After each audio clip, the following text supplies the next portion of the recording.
घर के बच्चे एक लोटा जल जब भगवान देवादिदेव महादेव को चढ़ा सकते हैं तो वो घर के बच्चे एक दिन तुम्हें सोने की सीढ़ी भी चढ़ा सकते हैं, ये निश्चित है, निश्चित। ये तो कठिन, आप उसको समझो, उसको पहचानो, उसको जानो। शिव तत्व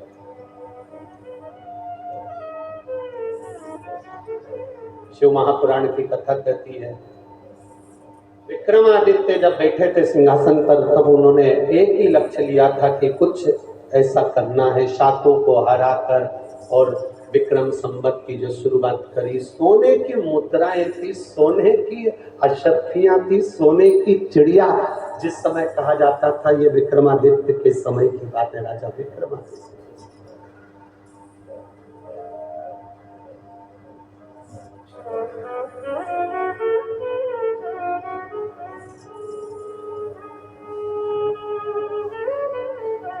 कितना विचित्र थे राजा विक्रमादित्य, जिनके नगर में पहली बार किसी ने चोरी कर ली थी कई वर्षों के बाद। कई वर्षों के बाद पहली बार चोरी हुई थी राजा विक्रमादित्य के।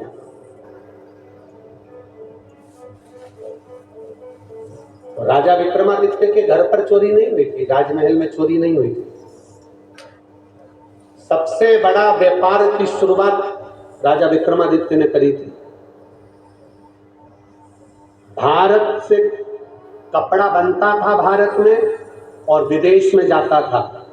विदेश में जब कपड़ा देते थे, कब राजा विक्रमादित्य विदेश में जब कपड़ा देते थे, जब सोने की मोहरें आती थी।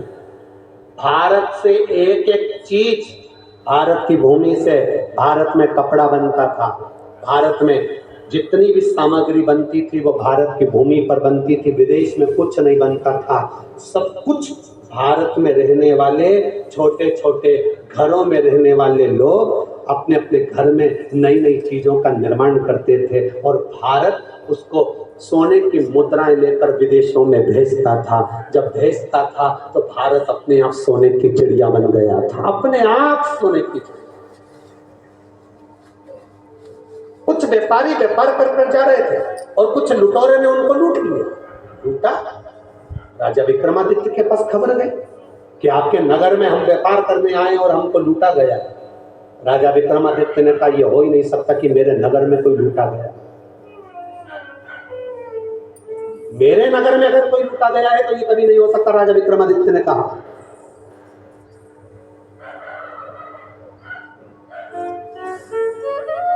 ये हो ही नहीं सकता, भूतो न भविष्य थे। खबर उड़ते उड़ते राजा भर्तरी के पास पहुंच गई। उस समय पर राजा भर्तरी नेपाल में विराज रहे।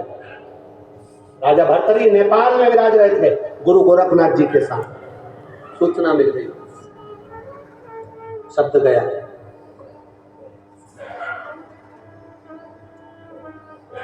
राजा भर्तरी ने कहा जिसने वापिस सनातन धर्म की स्थापना कर दी उसके नगर में चोरी होना सरल नहीं है।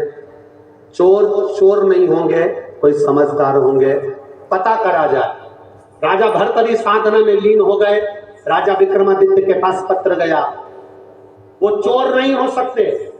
जिस नगर का राजा इतना विद्वान हो, जिस नगर के राजा के पास में स्वर्ण की मुद्राओं का अंबार हो, अगर कोई दरवाजे पर आता है उसको देने की जरूरत नहीं पड़ती, राजा उसको खुद काम में लगा देता है। काम में लगाता है तो वो इतना सोना खुद कमा लेता है। कपड़ा बनाता है खुद सोना कमाता है, सामान बनाता है खुद सोना कमाता है, किसी को चोरी करने की जरूरत नहीं पड़ती। तो फिर आखिर विक्रमादित्य के क्षेत्र में, नगर में चोरी हुई है तो राजा भर्तरी ने अपना पत्र लिखकर भेजा कि ये नगर में चोर नहीं, कोई समझदार आया है।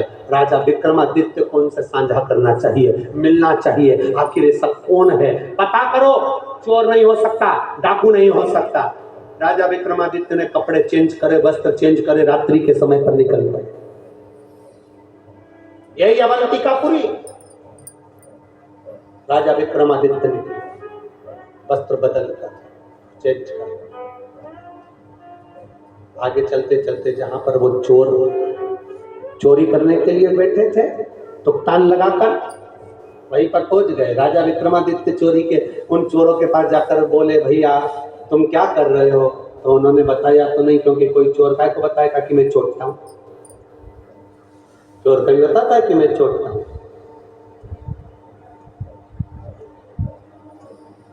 सब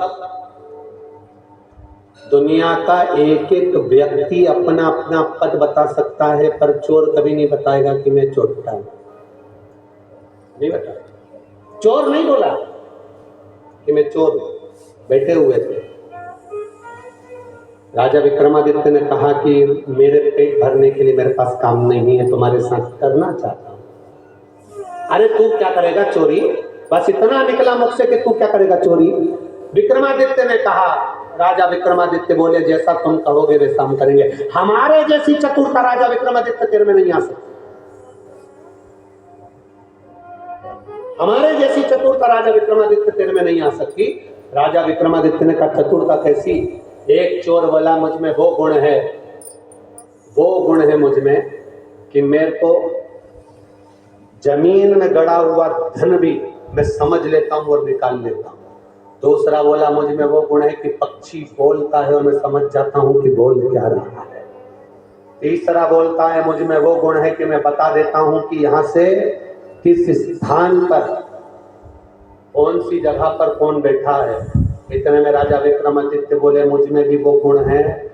7 ताले में भी अगर सोने के हंडे भरे हुए रखे हों तो मैं किलोमीटर पैर से नाप कर बता सकता हूं कि इतने कदम पर इतना सोना रखा है। मुझ में वो गुण है। चोरों ने सोचा, चलो अच्छा चौथा चोटा मिल गया। ऐसा चोर जो बता दे 7 ताले में कि वहां धन रखा, इतने कदम पर, इतने क्षण पर, इतनी जगह पर, ऐसे जाना, इस खिड़की से जाना, इस दरवाजे से जाना। अगर ऐसा चोर मिल गया तो अपना तो काम ही हो गया, चोरी में आसानी रहेगी। चोरों ने अपने साथ मिला लिया। आज विक्रमादित्य से चोरों ने कहा, पहली चोरी करने जा रहे हो तुम हमारे साथ, बताओ चोरी करने कहां चलना चाहिए? उसने कहा, चलो मेरे साथ। राजा विक्रमादित्य ले गए एक घर की ओर और कह दिया, यहाँ से इस खिड़की में से कूद कर जाना, अंदर दरवाजा खोलना, कुंडी पीछे से लगी है, उसको खोलकर 22 कदम आगे जाओगे, वहां पर एक हंडा रखा हुआ, उसको निकालना। चोर अंदर गए। 22 कदम जाने के बाद उनको हंडा मिल भी गया है, उन्हें निकाल भी लिया। इतने खुश हुए, आपस में बांटने लगे। राजा विक्रमादित्य तुरंत अपने श्रृंगार को उतार कर बैठ गए और चोरों ने हाथ जोड़कर कहा, आप तो राजा विक्रमादित्य हैं, फिर आपने हमारा चोरी में साथ कैसे दे दिया? राजा विक्रमादित्य कहते हैं, तुम पहचान जाते हो कि धन यहाँ पर है, तुम पहचान जाते हो कि पक्षी क्या बोल रहा है, तुम पहचान जाते हो कि धन कितना किलोमीटर पर है। अगर ऐसे विद्वान चोरी की जगह मेरी सत्ता से जुड़ेंगे तो मेरा बेटा और आगे बढ़ेगा। इस राष्ट्र का उत्थान, ये राष्ट्र के उत्थान की बात। संसार में जन्म लेने वाला एक एक बच्चा, एक एक नारी, एक एक पुरुष जो संसार में जन्म लेता है, मृत्यु लोक में जन्म लेता है, भगवान उसको फालतू पैदा नहीं करता। भगवान उसको कुछ ना कुछ कला देकर पैदा करता है। आप अंदाजा लगाना, जिस कमरे में तुम सोती हो उस कमरे में अटाला नहीं रखती हो, कबाड़ा नहीं रखती हो, बेकार सामान नहीं रखती हो। तुम जिस घर में रहती हो उस घर में, जिस कमरे में सोती हो उस कमरे में तुम बेकार सामान नहीं रखती हो।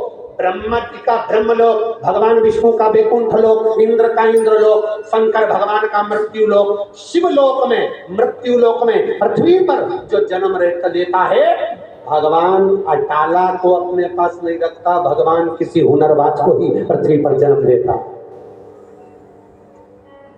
किसी हुनरबाज को पृथ्वी पर जन्म देता है मेरा महादेव। बच्चे बच्चे में एक एक हुनर है, बच्चे बच्चे में एक एनर्जी है। नवयुवक लड़के लड़कियां, नवयुवक बेटा बेटियां 2 मिनट में हार जाते हैं। जरा सा इंटरव्यू दिया नहीं हुआ तो चिंता में पड़ गए, पढ़ रहे थे फेल हो गए तो चिंता में पड़ गए, एक बार अगर इंटरव्यू में पास नहीं हुए तो चिंता में पड़ गए, एक जगह नौकरी नहीं लगी तो टेंशन में पड़ गए। काहे की चिंता? एक पत्र आया,